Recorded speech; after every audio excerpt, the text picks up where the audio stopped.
नमस्कार मित्रांनो, श्री छत्रपती शिवाजी महाराज परमपूज्य डॉक्टर बाबासाहेब आंबेडकर की जय. जय संविधान. मी खूप दिवसापासून तुम्हाला बोलतोय, आपल्या वेंडर लोकांसाठी एक ऍक्ट बनलाय, ऍक्ट 2014.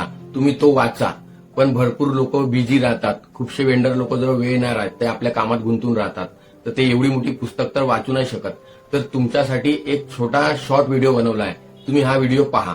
जेव्हा शहराच्या गल्ल्यांमध्ये फिरतो तेव्हा आपल्याला अनेक चेहरे दिसतात.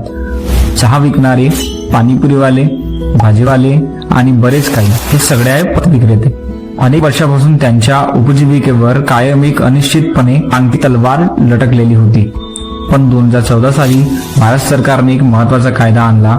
त्याने या परिस्थितीमध्ये मोठा बदल घडवला. हा कायदा पतविक्रेत्यांना कायदेशीर मान्यता देतो आणि त्यांच्या हक्कांचे संरक्षण करतो. या कायद्यातील काही महत्वाच्या तरतुदी आपण जाणून घेऊया. या कायद्यानुसार प्रत्येक स्थानिक स्वराज्य संस्थेला टाउन वेंडिंग कमिटी म्हणजे TVC स्थापन करणे बंधनकारक आहे. या समितीमध्ये 40% सदस्य हे पतविक्रेत्यांचे प्रतिनिधी असतात, ज्यामध्ये महिलांचाही समावेश असतो. याचा अर्थ पतविक्रेते आता स्वतःच्या नियमांविषयी निर्णय घेण्यात थेट सहभागी होऊ शकतात.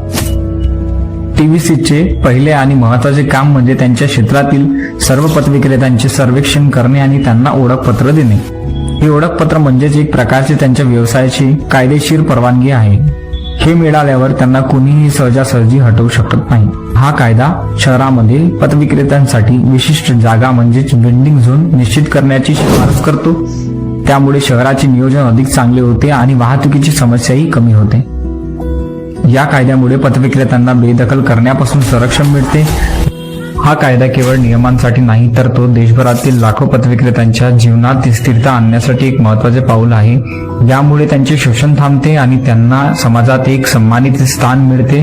पुढील व्हिडिओमध्ये आपण या कायद्यातील काही महत्त्वाच्या कलमाविषयी अधिक सखोल माहिती घेऊ.